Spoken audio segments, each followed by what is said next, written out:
Athmajothi YouTube channel நேயர்களுக்கு எங்களுடைய ஆத்மாத்மான வணக்கம்.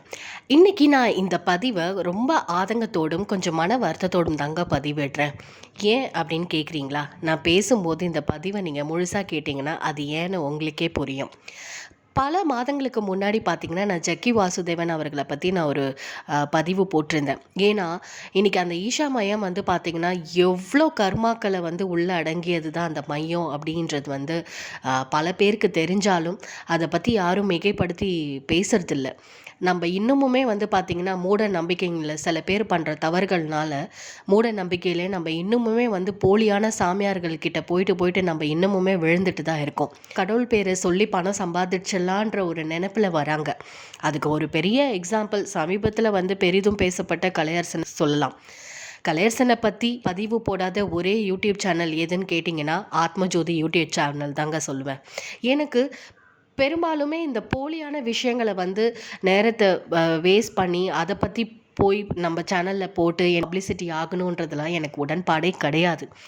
நான் இந்த ஆத்மஜோதி யூடியூப் சேனலை என்ன பர்பஸ்க்காக ஓப்பன் பண்ணேன் அப்படின்னு பார்த்தீங்கன்னா, எனக்கு தெரிந்த விஷயங்கள், என் அனுபவத்தில் நான் கற்றுக்கொண்ட விஷயங்கள், பல நல்ல விஷயங்கள் மக்களுக்கு எடுத்து சொல்லணும். அதனால யாராவது ஏதோ ஒரு வகையில பயன்படணும் அப்படின்ற நோக்கத்தோட மட்டும்தாங்க இந்த யூடியூப் சேனலை நான் ஆரம்பிச்சேன்.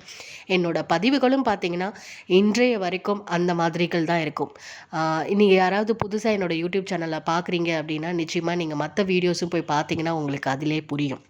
இந்த மாதிரி போலியான விஷயங்கள், போலியான சாமியார்கள் வந்து திடீர் திடீர்னு உருவாக்குறாங்க. நான் அப்போ கடவுள்கிட்ட நினைப்பேன், கடவுளே நீ நேர்ல வரமாட்ட அப்படின்ற காரணத்தினால இன்னைக்கு உன் பேரை சொல்லிட்டு எவ்வளோ பேர் ஏமாத்திட்டு இருக்காங்க. கடவுள் பேரை சொல்லி கோடி கோடியா சம்பாரிச்சிட்டு இருக்காங்கங்க. இது வெறும் இந்து மதத்துல மட்டும் கிடையாது. கிறிஸ்டியானிட்டிலும் இருக்கு. இப்போ அதுக்கு பெரிய உதாரணம் பார்த்தீங்கன்னாக்கா, பால் தினகரன்னு சொல்லலாம். எத்தனை கண்ட்ரியில எத்தனை வீடுங்க, எவ்வளோ விஷயங்கள். அதே மாதிரி பார்த்தீங்கன்னா, இந்த ஈஷா மையம் ஜக்கி வாசுதேவன் எத்தனை கோடி மக்களே. இந்த மாதிரி நீங்கள் ஈஷா மையத்தை நோக்கி நீங்கள் போகும்போது, ஏன்னா இப்போ நான் சமீபத்தில் சிவராத்திரி நடந்து முடிஞ்சுது. பெரிய பெரிய செலிப்ரிட்டி கூட வந்திருந்தாங்க. இவங்களுக்கெல்லாம் கொஞ்சம் கூட அந்த அறிவுன்றதே இல்லையா அப்படின்னு தான் நான் ஆதங்கப்பட்டேன். அப்படி தான் நான் யோசித்தேன். ஜக்கி வாசுதேவன் மேலே எவ்வளோ குற்றச்சாட்டுகள் இருக்குது. இன்னைக்கு அவருடைய பண பலத்தாலும் ஆள் பலத்தாலும் வந்து இன்னைக்கு அவருக்கு ஒரு குற்றங்கள் எல்லாமே வந்து ஆதாரங்கள் அழிக்கப்பட்டிருக்குன்னு நிறைய விஷயங்கள் மறைக்கப்பட்டிருக்கு. ஆனால் இது எல்லாமே தெரிஞ்சும் கூட எதுக்காக போய் இந்த மாதிரி வந்து விழறாங்க அப்படின்றது எனக்கு ரொம்ப ஆதங்கமாக இருந்துச்சு. இதை தவிர்த்து நான் கடவுள்கிட்ட நினைப்பேன், கடவுளே சிவராத்திரினா என்னன்னு தெரியாமல் இன்னைக்கு நிறைய பேர் என்னென்னமோ பண்ணிட்டு இருக்காங்க. அதுலேயும் குறிப்பாக ஈஷா மையம் சொல்லணும்னா சொல்லவே தேவையில்லைங்க. வருஷம் இறை அருளை நம்ம வந்து மெடிடேஷனில் உட்காந்து நம்ம வந்து தியானம் பண்ணணும், இறை அருளை உணரணும். ஆனால் பார்த்தீங்கன்னா குத்தாட்டம் போட்டு பாட்டை ஆடுறது, ரொம்ப கத்துறது, இந்த மாதிரி விஷயங்கள்லாம் பார்க்கும்போது, அதை கேள்விப்படும் போது பார்த்தீங்கன்னா மனசுக்கு ரொம்ப வேதனையாக இருக்கும். நீலாம் நேரில் வரமாட்டேன்னு இந்த ஆட்டம் ஆடுறாங்களா அப்படின்லாம் நான் நிறைய யோசிச்சது உண்டு.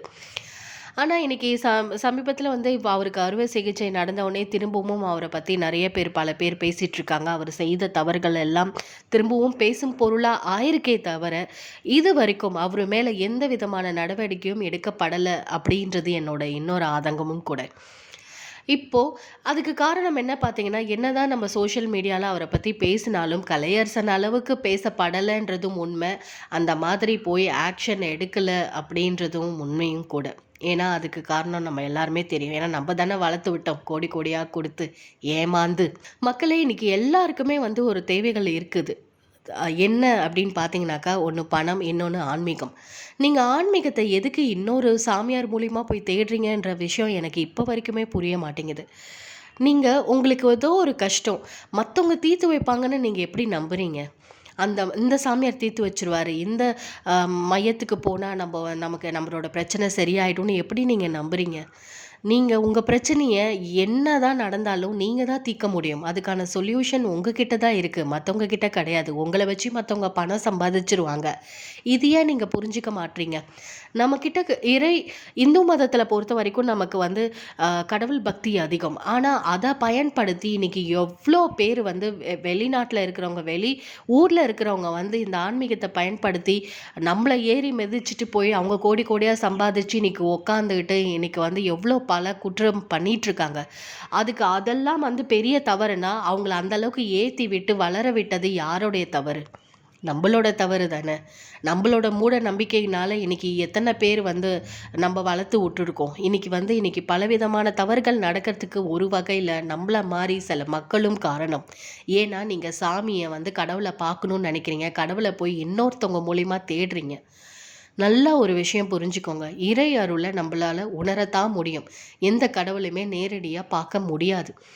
அதை நீங்கள் மக்கள் வந்து புரிஞ்சுக்கணும். தயவு செஞ்சு போலி சாமியார் பின்னாடி போகாதீங்க. குறிப்பாக சொல்லணும்னா இந்த மாதிரி சிவராத்திரி நம்ம சிவனே வந்து பார்த்திங்கன்னா எனி டைம் நித்திய தானத்தில் தாங்க இருப்பார். அவர் வந்து தியான நிலையில் தான் இருப்பார். அமைதியான சூழ்நிலையில் நம்ம உட்காந்து பிரார்த்தனை பண்ணும்போது அதில் வர அந்த ஆனந்தம் இருக்குது பாருங்கள், அது எல்லாமே வந்து நீங்கள் செஞ்சு உணர்ந்தால் மட்டும்தான் புரியும். அதை விட்டுட்டு குத்தாட்டம் போட்டு ஆடிட்டு இருந்தவங்களுக்கெல்லாம் இறை சக்தியை உணரவும் முடியாது, அதை புரிஞ்சிக்கவும் முடியாது. இன்றைக்கி ஜக்கி வாசுதேவனாக இருக்கட்டும், பால் தினகராக இருக்கட்டும், கலையரசனாக இருக்கட்டும், இல்லை மற்ற இன்னும் நிறைய சாமியார் தமிழ்நாட்டில் இருக்கிறாங்க. எல்லாருமே போலி சாமியார் தாங்க. தயவு செஞ்சு சொல்கிறேன், உங்களுக்கு இறை அருள் வேணும், கடவுள்கிட்ட நீங்கள் வேண்டும்னா நீங்கள் டைரெக்டாக உங்கள் வீட்டு பூஜை அறைக்கு போங்க. உங்கள் கஷ்டத்தை அங்கே சொல்லி அழுவுங்க. கடவுள் எல்லா இடத்துலையும் இருக்கார். குறிப்பாக நம்ம பூஜை அறையில் நம்ம அன்றாடம் இறைவனை நினச்சி பிரார்த்திக்கும் போது நம்ம இறைவன் நம்ம பூஜை அறையில் நம்ம வீட்டில் இருக்க மாட்டாரா? நீங்கள் சொல்லுங்கள், ஏன் எங்கேயோ போய் தேடுறீங்க?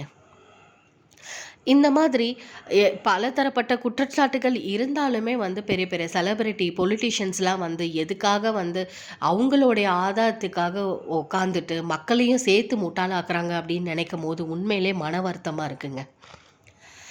மக்களே, தயவு செஞ்சு இந்த பதிவு மூலிமா நான் கேட்டுக்கிறது என்னன்னா, எந்த போலி சாமியாராக இருக்கட்டும், சாமியாருன்ற ஒரு விஷயத்துக்கே நீங்கள் போகாதீங்க.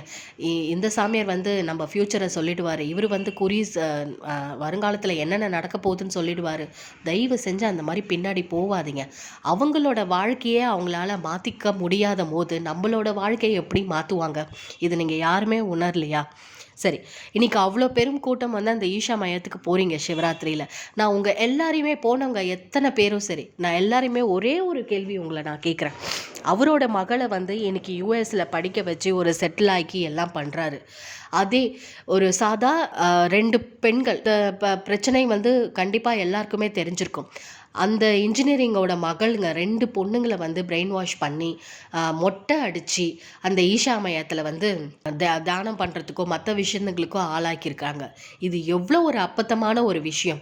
ஆன்மீகத்தில் மற்ற யாரோ பெற்ற மகளை வந்து இன்வால்வ் பண்ணுறவங்க, அவர் பெற்ற மகளை இன்வால்வ் பண்ண வேண்டியது தானே. அந்த மாதிரி மொட்டை அடித்து இறை அருளை தேடுறதுக்கோ அவருக்கு தான் சொல்லிக்கிறாரு, நான் ஒரு சாமி இறை சக்தியை நான் இறைவனிடம் உங்களை கொண்டு போவேன், அவர் மகளை வந்து அந்த மாதிரி பண்ண வைக்க வேண்டியது தானே. இதுலேருந்தே நீங்கள் புரிஞ்சிக்கலையா இது எவ்வளோ பெரிய போலின்னு சொல்லிட்டு? இன்றைக்கி மக்கள் வந்து ஆடம்பரத்தையும் பெரிய பெரிய விஷயங்களும் பார்த்து இன்றைக்கி ஏமாந்து போகிறாங்கன்னு நினைக்கும் போது ரொம்ப மன வருத்தமாக இருக்குங்க. எந்த ஒரு விஷயத்தையுமே எந்த அளவுக்கு ஆடம்பரம் இருக்கோ அந்த அளவுக்கு ஆபத்தும் இருக்கிறது வந்து யாருமே உணர்றது கிடையாது. நான் வந்து பல வருடங்களுக்கு முன்னாடி நான் கோயம்புத்தூர் ஒரு வேலையாக போயிருந்தப்போ நான் அந்த எப்படி தான் இருக்குது, என்ன தான் நடக்குது, அது உள்ளே போய் பார்க்கலாம் அப்படின்னு சொல்லிட்டு நான் ஈஷா மையத்துக்கு நான் உள்ளே போயிருந்தேன். நீங்கள் என்ன வேணாலும் நினச்சிக்கோங்க, எனக்கு ஒரு சின்ன அளவில் கூட எனக்கு எந்த ஒரு வைப்ரேஷனுமே நான் உணரலை. எனக்கு அந்த அவ்வளோ மரங்களை அழிச்சிருக்காங்க.